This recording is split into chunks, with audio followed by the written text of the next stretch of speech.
My boyfriend said he was going to his mom's house every Sunday. Then his mom called asking why we never visit anymore. I stared at my phone, trying to process what she'd just said. We'd been dating for 8 months. Every single Sunday, Cole would kiss me goodbye around 10 a.m. and say he needed to help his mom with yard work, grocery shopping, or whatever excuse sounded reasonable that week. He'd come back around 6 p.m., sometimes 7 smelling like fresh air and talking about how exhausting the day had been. "We miss you both so much," his mom continued. "It's been almost 5 months since you came for dinner." 5 months. That lined up perfectly with when the Sunday visit started. "I'm so sorry," I managed. "Cole's been really busy with work. I'll talk to him about planning something soon." After we hung up, I sat on our couch replaying every Sunday. The way he'd shower before leaving, not after doing yard work. How he'd started bringing home takeout containers, claiming his mom had made too much food. Except his mom was diabetic and wouldn't make half the pasta dishes he brought home. I opened our shared phone bill online, something I'd never thought to check before. His location services showed a pattern. Every Sunday for the past 5 months, he'd been at the same address across town. I pulled up the street view. It was a nice apartment complex with a coffee shop on the ground floor. That Sunday, I told Cole I had a migraine and stayed home. He kissed my forehead, told me to rest, and left right on schedule.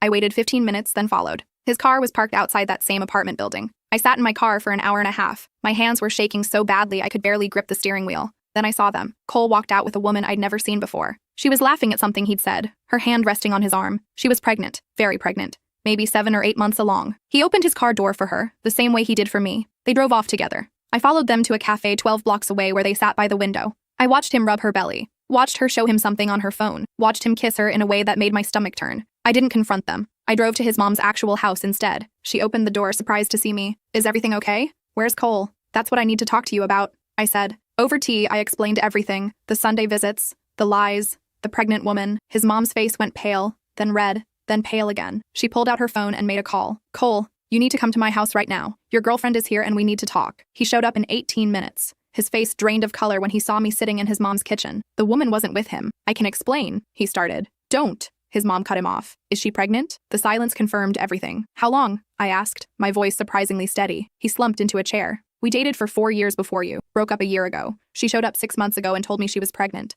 Said it happened right before we ended things. So you've been seeing her every Sunday?" She needed help getting ready for the baby. Her family disowned her. I couldn't just abandon, but you could lie to me? I stood up. Every single week, looking me in the eyes and lying. His mom was staring at him like she'd never seen him before. "You're going to be a father?" "The baby's due in 4 weeks, he admitted. "I was going to tell you both. I just didn't know how." I pulled off the promise ring he'd given me for our 6-month anniversary, the one where he'd talked about our future, about building a life together. I set it on the table between us. "Does she know about me?" I asked. His silence was answer enough. "So, you've been lying to both of us." I grabbed my purse. "I hope you figure out which life you actually want because you can't have both." I walked out of his mom's house and didn't look back. But as I reached my car, my phone buzzed. A message from an unknown number. It was a photo of Cole and that woman, dated from yesterday. They were at a jewelry store and she was trying on engagement rings. I sat in my car staring at that photo for 20 minutes. My chest felt hollow. The message came with a caption. "Thought you should know who you're actually dating. He proposed to me last night. Becca." I drove home in a daze. Our apartment, the one we'd chosen together 5 months ago, suddenly felt like a stranger's space. I started going through his things methodically, his dresser drawers, his nightstand, the closet we shared. In a shoebox on the top shelf, I found a stack of ultrasound photos. 8 different appointments, all dated over the past 5 months. On the back of each one, in his handwriting, were notes. "Baby's first heartbeat. Found out it's a boy. He has your nose already. A boy. He was having a son." I sat on our bedroom floor surrounded by evidence of a life I knew nothing about. There were receipts for baby furniture, a hospital pre-registration form with Becca's name and his signature, a list of potential baby names in his handwriting. The top name was circled. Oliver Cole Henderson. He was naming the baby after himself. My phone rang. "Cole." I didn't answer. He called 6 more times. Then his mom called. "Please talk to me," she said when I finally picked up. "I had no idea. You have to believe me." "I do believe you," I said. My voice sounded distant, like it was coming from underwater. "Did he leave?" "He's still here, crying in his old bedroom like he's 16 again." She paused. "What are you going to do?" "I don't know yet." I spent that night packing my things. Not everything, just what I'd brought into the relationship. Clothes, books, the coffee maker my best friend had given me. By sunrise, I had 11 boxes stacked by the door. Cole came home around 8 a.m. He looked like he hadn't slept.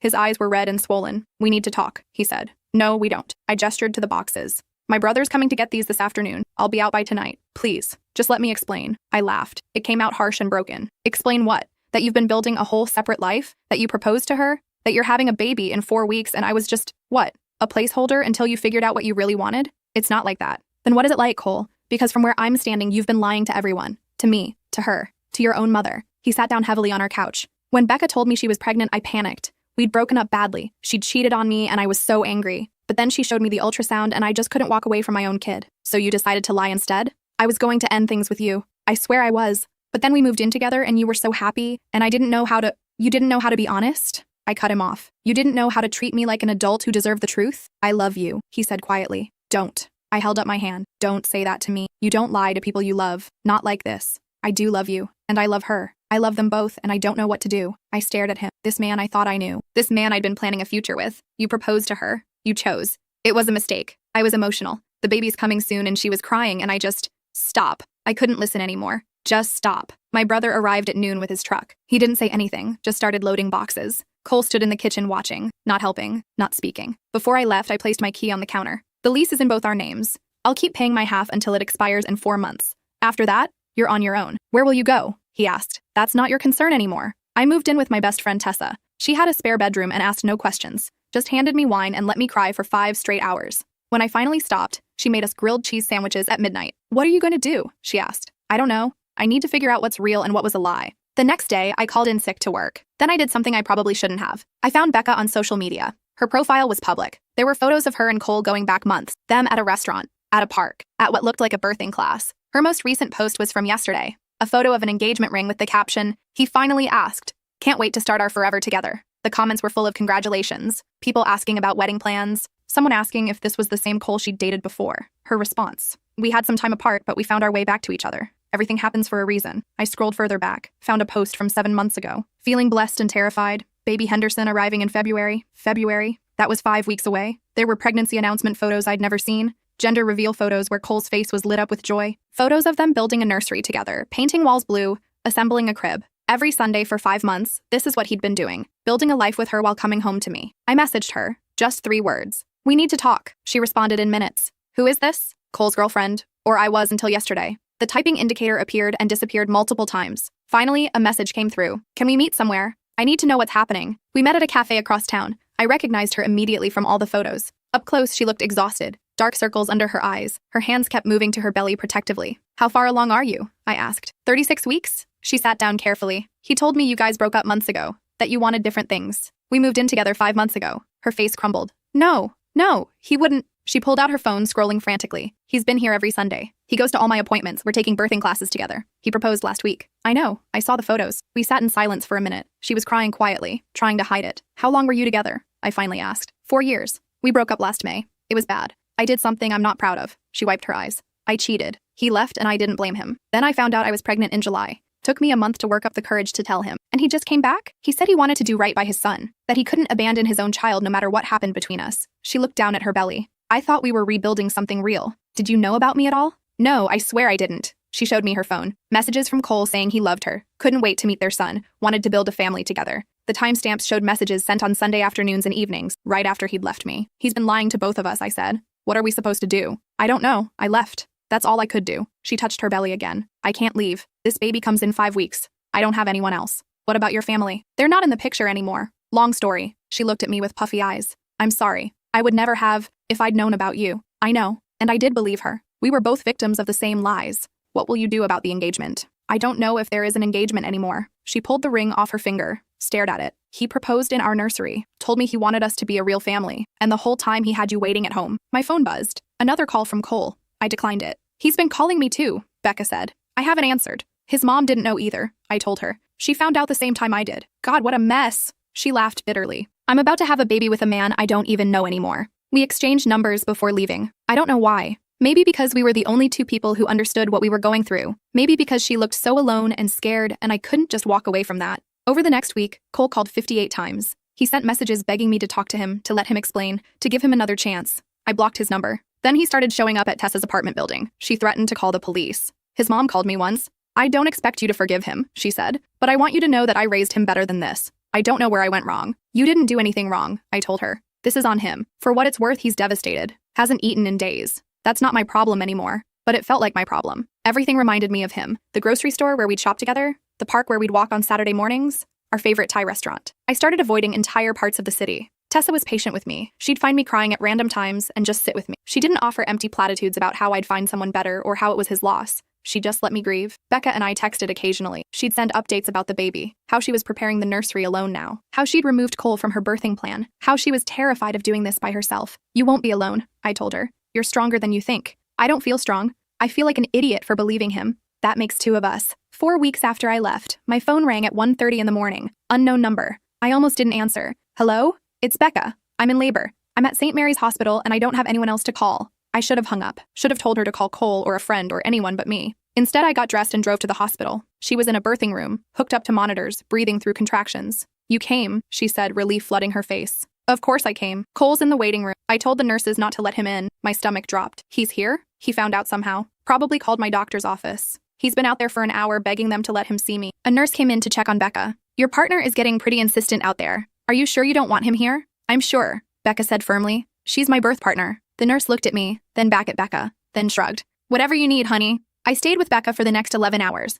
held her hand through contractions, helped her breathe through the pain, got ice chips and wet washcloths. When she asked me to call her mother despite everything, I made the call. Her mom didn't answer. At 1:17 p.m., Oliver Cole Henderson was born. He was small and red and screaming, and when they placed him on Becca's chest, she sobbed. He's perfect, she whispered. I stepped back, giving them space. This wasn't my moment, but Becca reached for my hand. Thank you. I couldn't have done this without you. Cole was still in the waiting room when I left to get coffee. He jumped up when he saw me. Is she okay? Is the baby okay? Please, I need to see them. They're both fine, I said. But she doesn't want to see you right now. That's my son in there. I know. Then help me, please. Just tell her I'm here, that I love her, that I want to be there for them. I looked at this man I'd loved, this man who'd destroyed everything we had. You had chances to be honest with both of us. You made your choices. I made mistakes, terrible mistakes, but that's my child. Then maybe you should have thought about that before lying to his mother for months. I walked past him back to Becca's room. She was holding Oliver, staring at him with a mixture of love and terror. Is he still out there? She asked. Yes. What do I do? He's the father. He has rights.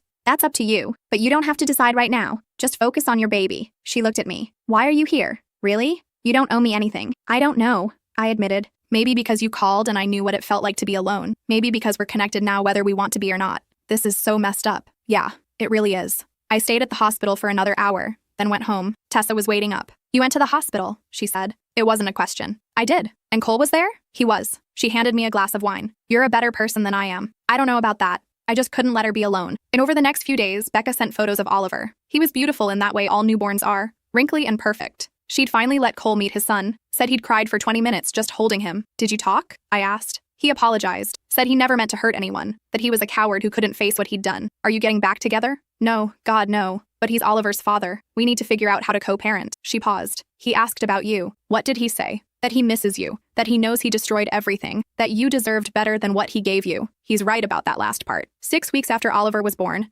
Becca asked if I wanted to meet him. I almost said no. This was too complicated, too messy, but I found myself saying yes. He was bigger now, more alert. He had Cole's eyes and Becca's nose. When she placed him in my arms, he looked up at me with such trust it broke something inside me. He's perfect, I said. He is. Becca smiled. Cole's taking him this weekend. Our first custody arrangement. I'm terrified to let him go. You're doing great. Both of you are. I never thought this was how my life would turn out. Single mom at 27, co-parenting with a man I can barely look at. She shook her head. But then I look at Oliver and nothing else matters. I understood that. Not about Oliver specifically, but about how life never turns out the way you plan. I gave Oliver back to her and prepared to leave. At the door, she stopped me. I know this is weird, us being friends or whatever this is, but I'm grateful you're in my life. Me too, I said. And surprisingly, I meant it. Cole tried to reach out once more a few weeks later. A long email about regret and growth and wanting closure. I deleted it without reading past the first paragraph. There was nothing he could say that would change what happened. His mom and I had coffee once. She wanted to show me photos of Oliver, her first grandchild. I looked at them dutifully. Cole's moved back home, she told me. He couldn't afford the apartment on his own. He sees Oliver 4 times a week now. Becca's being very gracious about custody. That's good. He asks about you sometimes.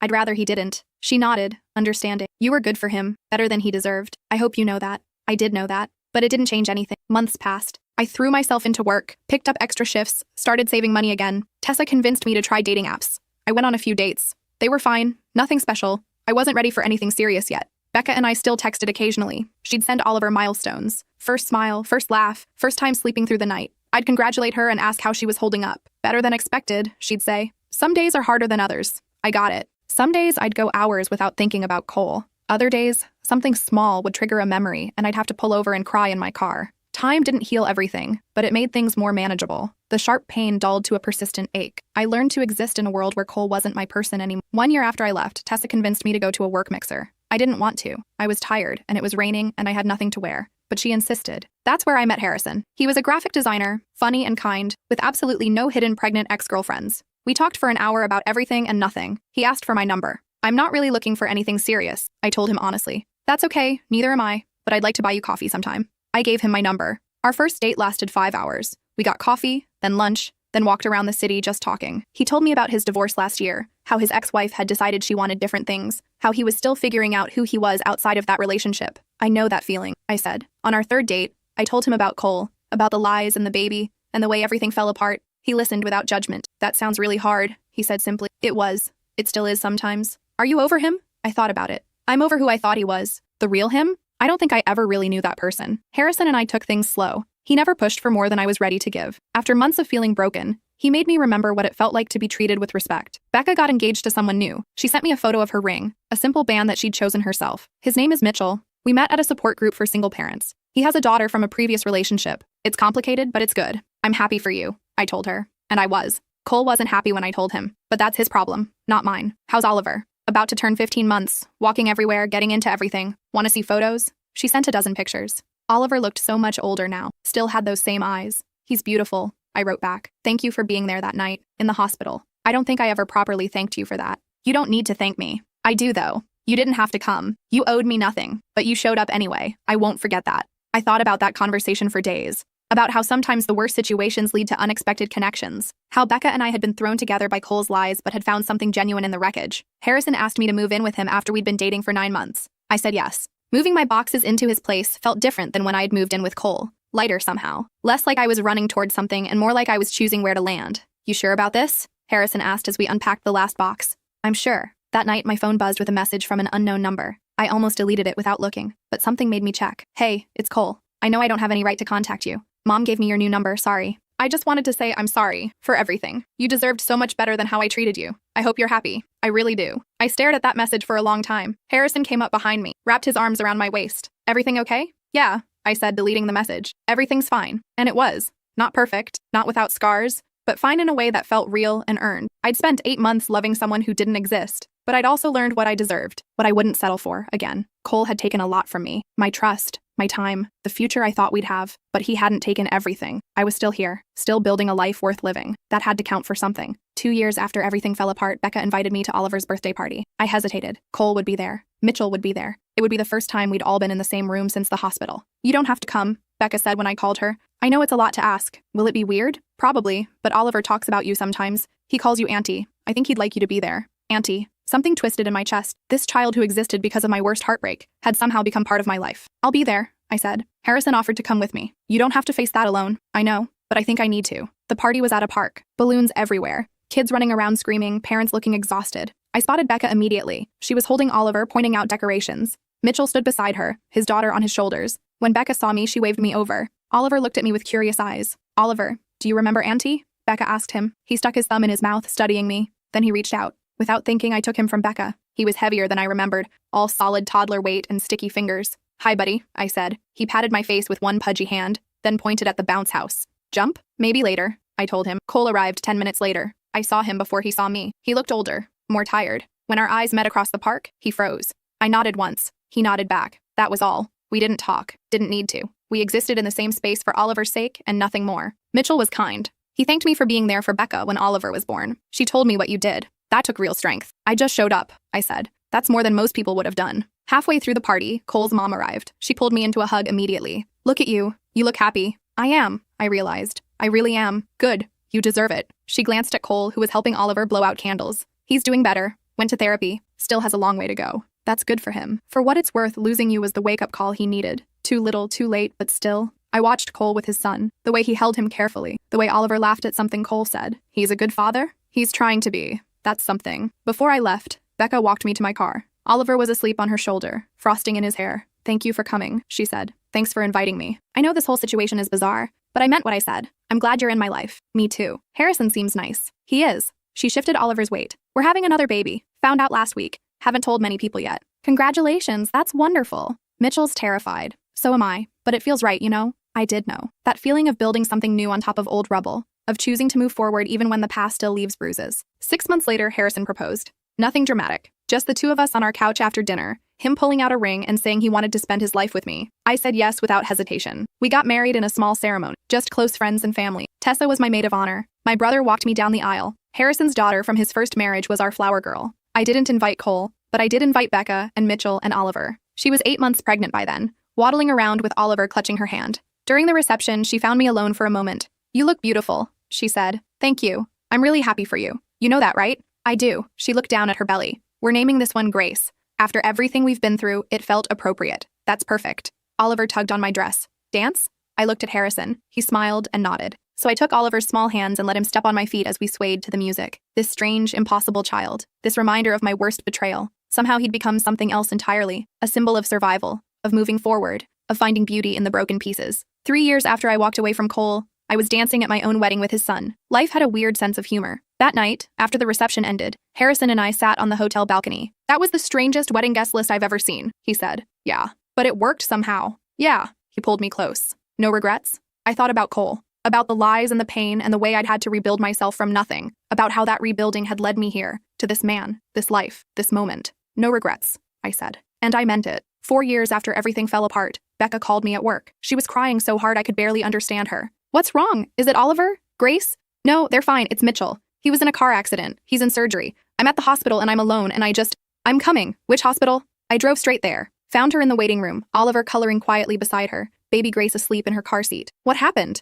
"Someone ran a red light, hit his car on the driver's side." Her hands were shaking. "They said he has internal bleeding. They don't know if—" I sat down next to her, took her hand. "He's going to be okay. You don't know that." "You're right. I don't. But you're not going through this alone." We sat in that waiting room for 6 hours. I kept Oliver entertained with games and snacks, changed Grace's diaper, got Becca coffee she didn't drink. Cole showed up around hour 4. Becca must have called him to watch the kids. He took one look at the situation, nodded at me, and sat down with Oliver. "Hey, buddy, want to go find the vending machines?" After they left, Becca turned to me. "This is so messed up." "What is?" "This. You and Cole in the same waiting room. You taking care of my kids while my husband's in surgery? How did we get here?" "One day at a time." I was so stupid back then, getting pregnant, thinking Cole and I could make it work. All of it. You weren't stupid. You were in an impossible situation. So were you. And you handled it with so much more grace than I would have. "I don't know about that." "I do." She wiped her eyes. "You could have hated me. You had every right to. But you showed up when I needed you most. Multiple times. Why?" I thought about it. "Because you called. Because you were alone. Because someone did that for me once, and I knew what it meant."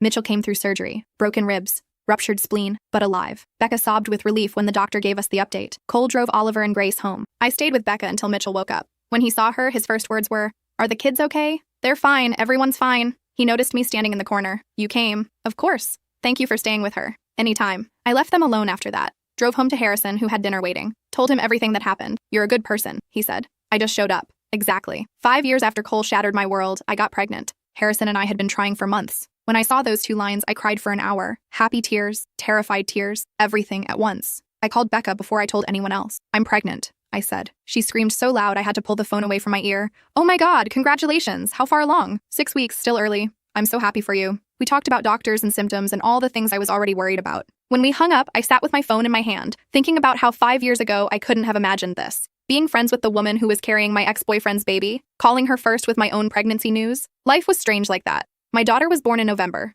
We named her Charlotte. She had Harrison's smile and my stubborn streak. The first time I held her, I understood why Cole couldn't walk away from Oliver. That instant, overwhelming love that makes you willing to destroy your whole life just to do right by this tiny person. I didn't forgive him, but I understood him better. Becca brought Oliver and Grace to meet Charlotte when she was a week old. Oliver was 5 now, in kindergarten, obsessed with dinosaurs. Grace was 2, all curls and attitude. Oliver peered into the bassinet where Charlotte was sleeping. "She's really small." "You were that small once," Becca told him. "No way." "Yes way." Grace wanted to hold her. We sat her on the couch with pillows on both sides and carefully placed Charlotte in her arms. Grace stared down at the baby with such wonder. "Gentle," Becca reminded her. "I know, Mama." Charlotte opened her eyes, made a small noise. Grace looked up at me, concerned. "She okay?" "She's perfect." Watching them all together, I felt something shift. This bizarre extended family we'd created, born from lies and betrayal, but somehow becoming something real. 6 years after everything fell apart, I ran into Cole at a coffee shop. We hadn't spoken in over a year, avoided each other at Oliver's birthday parties and school events. He was with a woman I didn't recognize. She was laughing at something on her phone, leaning against him comfortably. When he saw me, he stood up. Hey, awkward silence. "This is Veronica," he said. "My girlfriend. Nice to meet you." I shook her hand. "You too. I've heard a lot about you. All terrible, I'm sure." "Actually, no." She glanced at Cole. "He says you're the one who taught him how relationships should actually work." I didn't know what to say to that. Cole looked uncomfortable. "How's Charlotte?" "Good. Growing too fast." "That's how it goes." He pulled out his phone, showed me a picture of Oliver at a soccer game. "He scored 2 goals last week." "That's great."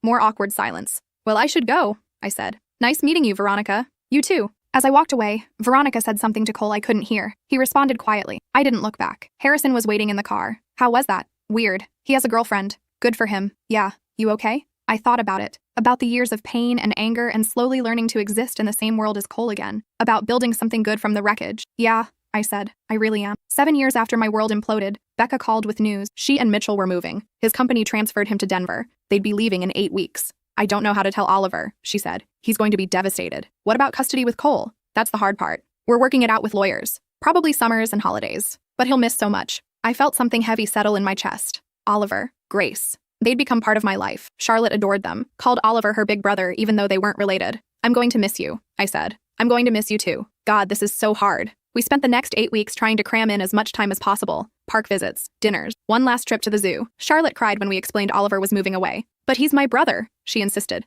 I know, baby. But we'll visit, and he'll visit us. The day they left, we all went to the airport to see them off. Oliver tried to be brave, but broke down when it was time to say goodbye to Cole. Watching them hug, both crying, I had to look away. Grace hugged Charlotte tight. I come back soon? Soon, I promised, not knowing if it was true. After they went through security, Cole stood next to me watching until they disappeared. This is going to be hard, he said. Yeah, at least they have each other. Yeah. We stood there in silence. Two people who'd hurt each other irreparably, bound together forever by a child we both loved. Thank you, he said finally. For what? For being there for Oliver all these years. For Becca. You didn't have to do any of that. I know, but you did anyway. I shrugged. He's a good kid. He is. Cole cleared his throat. I know I never properly apologized. For what I did to you. How I treated you. There's no excuse. No, there isn't. I was a coward. Selfish. Thought I could have everything without consequences. You couldn't. No. He looked at me. Are we ever going to be okay? Not friends. I know that's not possible. But something less hostile? I considered. 7 years of processing. Of therapy. Of rebuilding. Of learning that forgiveness wasn't about him. It was about me not carrying the weight anymore.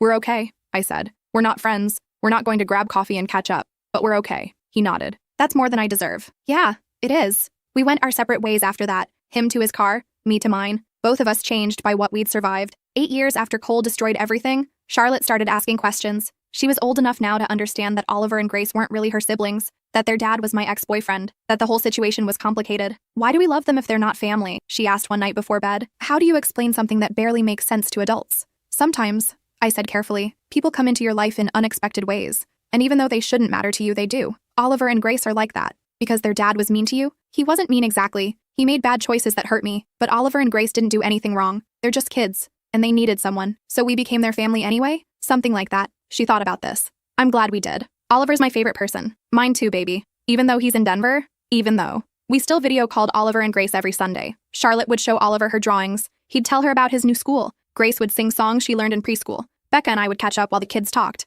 It wasn't the same as having them close, but it was something. 9 years after everything fell apart, Harrison and I celebrated our 8th wedding anniversary. We went back to the hotel where we'd spent our wedding night, sat on the same balcony. Remember when I told you about Cole? I asked. On our 3rd date. You were so nervous. I thought you'd run. I almost did, he admitted. I sat up. Really? Not because of what he did, because I could see how much it still hurt you. I didn't know if you'd ever be ready to really let someone in again. But you stayed. I stayed. He pulled me close. Best decision I ever made. Even with all the Cole drama, the weird relationship with Becca, Oliver calling you every time he needs help with math homework, especially all that. It showed me who you are. Someone who shows up. Someone who chooses kindness even when it's hard. I kissed him. I love you. I love you too. That night, lying in bed, I thought about 22-year-old me, the girl who discovered her boyfriend had a whole secret life, who'd spent months crying herself to sleep, who thought she'd never trust anyone again. If I could go back and tell her how it all turned out, she wouldn't believe me, that she'd be friends with Becca, that she'd love Oliver and Grace like her own, that she'd find someone better, build something real,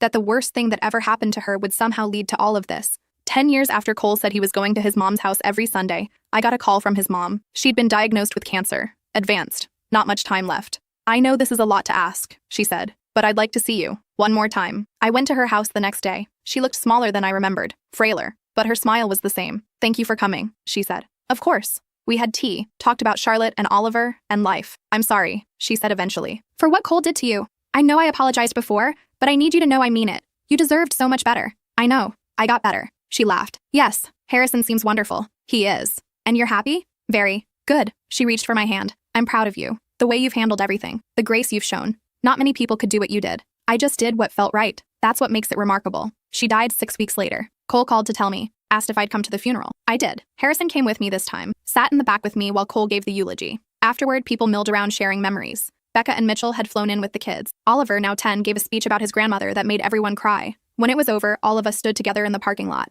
Me and Harrison, Becca and Mitchell and Oliver and Grace, Cole and Veronica. This impossible group of people connected by lies and love and loss. She really loved all of you, Cole said, even when things were complicated. She was a good woman, Mitchell said. The best, Becca agreed. Oliver looked up at me. Are you sad? Yeah, buddy, I am. Me too. He hugged me. At 10, he was tall enough to reach my waist now. This boy who existed because of my heartbreak, who I'd held when he was hours old, who called me on his birthday every year to thank me for being there when he was born. It's okay to be sad, I told him. I know. We all went to dinner after. The whole strange extended family, sitting around a long table, sharing stories about Cole's mom, laughing at memories. At one point, Charlotte leaned over to Oliver. Is this weird? What? All of us. Together like this. Oliver shrugged. Maybe, but it's our kind of weird. Yeah, it was. 11 years after my boyfriend said he was going to his mom's house every Sunday, I wrote everything down. Every detail, every painful moment, every unexpected turn. Harrison found me at my laptop late one night, crying as I typed. What are you working on? The whole story, start to finish. Why? Because Charlotte's going to ask someday about how I know Oliver, about why things are the way they are, and I want to remember it all, not just the pain, but how we survived it. He read over my shoulder. Are you going to publish it? God, no. This is just for us, for Charlotte, maybe for Oliver someday if he wants to understand. It's quite a story. Yeah. You know what the crazy part is? What? If Cole hadn't lied, if he'd just been honest from the start, you would have left. Becca would have raised Oliver alone. You and I never would have met. Charlotte wouldn't exist. None of this would exist. He was right. The worst betrayal of my life had somehow led to everything good that came after. I still wouldn't choose it, I said. I know. If I could go back and make him tell the truth, I would. I know that too. But I'm grateful for where I ended up. Me too. I finished writing as the sun came up, Harrison asleep on the couch, my whole messy, beautiful, impossible life captured in words. The story of how the worst thing that ever happened to me taught me what I was capable of. How showing up when it's hard matters more than getting it right. How family isn't always blood. How forgiveness doesn't mean forgetting. How you can survive what you think will destroy you and build something beautiful from the rubble. My boyfriend said he was going to his mom's house every Sunday. It was a lie that broke everything. But somehow, we all survived. And that had to count for something.